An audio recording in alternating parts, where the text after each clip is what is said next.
आम Aadmi Party supremo Arvind Kejriwal Enforcement Directorate की custody में हैं और कांग्रेस का केंद्रीय नेतृत्व उनके साथ खड़ा है। खुद राहुल गांधी ने अरविंद केजरीवाल की पत्नी सुनीता से बातचीत की है। कांग्रेस ने आम आदमी पार्टी संयोजक और उनके परिवार को मदद देने का भरोसा दिलाया है।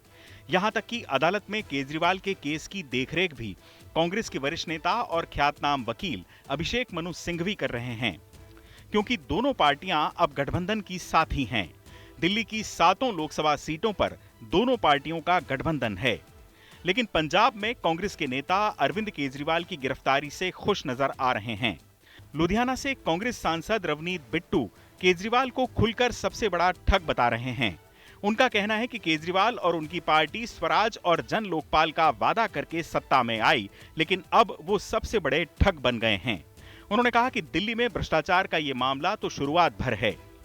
राघव चड्ढा ने भी पंजाबियों का पैसा लूटा है। आम आदमी पार्टी ने पंजाब में भी इसी तरह का शराब घोटाला किया है। जो इन्होंने हर जगह 300 आदमी गिरफ्तार किए हैं इसमें, तो अब इसको मैंने ये 300 आदमी जो भ्रष्टाचार में पकड़े हैं उसको अब क्रॉस लगा के यहां पे 301 कर दिया है।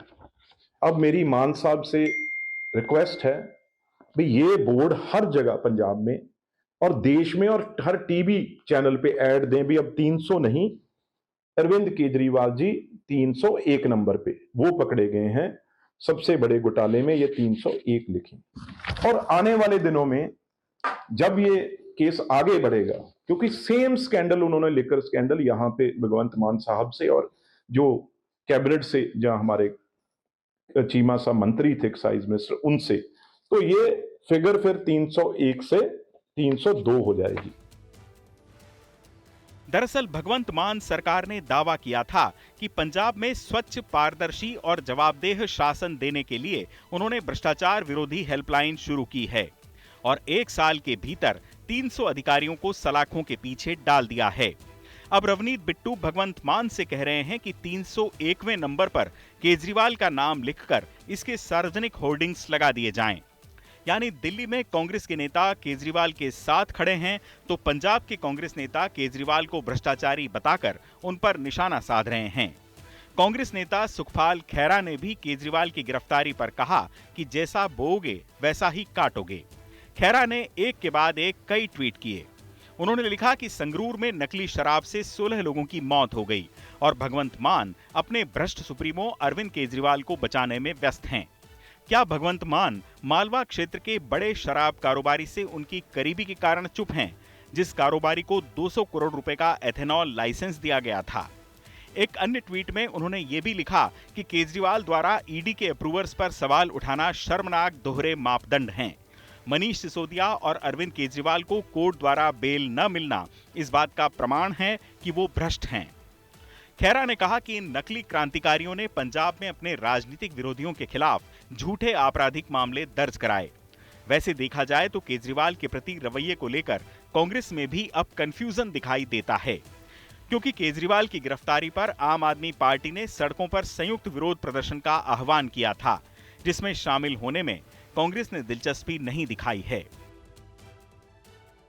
इनकी कोई भी इन बातों में ना आए, क्योंकि हमें पता है पंजाब में किस तरीके से केजरीवाल ये कहते थे दिल्ली तो मेरे पास सरकार नहीं है पूरी और पंजाब में मैं अपना मॉडल चलाऊंगा।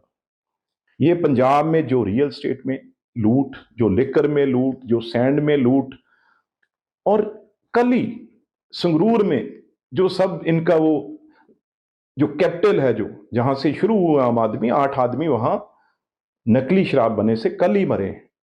तो अब दूसरी राघव चड्ढा साहब जो इनके बेटे बने हुए थे, आप सब जानते हैं, आज एक भी मेंबर पार्लियामेंट राज्यसभा का दिख नहीं रहा कहां है, क्योंकि सबकी जन्म कुंडली बीजेपी के पास है। दरअसल लोकसभा चुनाव में दिल्ली और गुजरात जैसे राज्यों में गठबंधन की मजबूरियों के कारण कांग्रेस भले केंद्रीय स्तर पर केजरीवाल का साथ देती दिखाई दे रही हो, लेकिन पार्टी के एक बड़े धड़े का मानना है कि केजरीवाल की गिरफ्तारी कांग्रेस के लिए अपनी खोई हुई राजनीतिक जमीन पाने का बेहतरीन मौका भी हो सकता था, क्योंकि केजरीवाल ही वो नेता हैं जिन्होंने दिल्ली, पंजाब और गोवा जैसे राज्यों में कांग्रेस को नुकसान पहुंचाया है। इधर बीजेपी लगातार कांग्रेस के अजय माकन जैसे नेताओं के उन बयानों को वायरल करने में जुटी है जिनमें माकन दिल्ली शराब नीति मामले में मुखर होकर अरविंद केजरीवाल पर निशाना साधते रहते थे। ऐसे में कांग्रेस के लिए चुनाव में मतदाताओं के बीच संतुलन साधना चुनौती भरा साबित हो रहा है। चुनाव आज तक।